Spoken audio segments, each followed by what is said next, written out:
کائنات کی تخلیق کے وقت آسمان ابھی محض دھواں ہی تھا کہ اللہ نے آسمان اور زمین سے کہا فقال لها وللارض ائتیا طوعا او کرہا، وجود میں آ جاؤ خواہ تم چاہو یا نہ چاہو۔ قالتا اتینا طاعین، دونوں نے کہا ہم آ گئے فرما برداروں کی طرح۔ طوعاً کے معنی دل کے خوشی کے ساتھ کسی حکم کو بجا لانے اور تابع دار ہو جانے کے ہیں، خوشی سے اطاعت میں آ جانے کے ہیں۔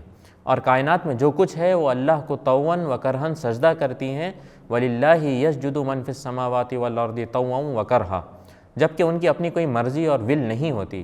انسان کو فری ول دی گئی ہے اور اسے توقع ہے کہ وہ برضا و رغبت دل کے خوشی کے ساتھ اپنے آپ کو اللہ کے سامنے سرنڈر اور سبمٹ کرے گا۔ قرآن مجید میں یہ روٹ ورڈ 129 مرتبہ 47 الفاظ کے ساتھ آتا ہے۔ اطاعت، استطاعت، یہ ٹرمز بھی یہیں سے ڈرائیو ہوئے ہیں، اور ان الفاظ میں تطوع ایک اہم اصطلاح اور ٹرمینالوجی ہے جس کا ذکر رمضان کی آیتوں میں آتا ہے۔ طوعاً اور تطوع میں ایک کامن بات یہ ہے کہ دل کی خوشی کے ساتھ عمل کرنا اور عبادت کرنا، مگر اس سے آگے بڑھتے ہوئے تطوع کی ٹرمینالوجی میں ایک اور پہلو کا اضافہ ہے۔ تطوع ٹیکنیکلی نوافل کے لیے استعمال ہوتا ہے، مگر اس کے اصل معنی تکلیف اٹھا کر خوشی اور شوق کے ساتھ حکم کو بجا لانے کے ہیں۔ تکلیف اٹھا کر مشقت سے کوئی کام بندہ جب ہی کرتا ہے جب اس کو اس عمل کی اہمیت معلوم ہوتی ہے اور وہ جس کے لیے عمل کر رہا ہو اس کی محبت دل میں بسی ہوتی ہے۔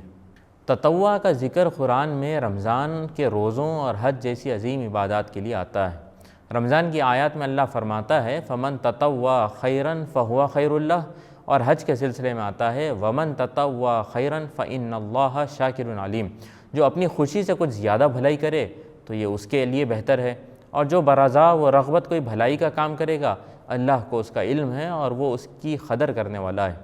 سلمان فارسی رضی اللہ عنہ سے جو استقبال رمضان کی حدیث مروی ہے اس میں رسول اللہ صلی اللہ علیہ وسلم کے یہ الفاظ بھی ملتے ہیں وقیام لیلہ تطوع، کہ رمضان میں راتوں کے قیام کو تطوع قرار دیا گیا ہے۔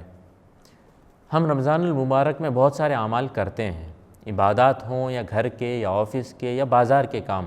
ان سب کے سلسلے میں یہ جائزہ لینا چاہیے کہ یہ سارے کام ہم کتنے شوق اور خوشی سے کر رہے ہیں، کتنا شوق ہے ہم کو کہ اللہ ہمارے ان کاموں کے ذریعے سے راضی ہو جائے، ہم کو کتنی خوشی ہوتی ہے جب ہم اللہ کو خوش کرنے کے کوئی کام کرتے ہیں۔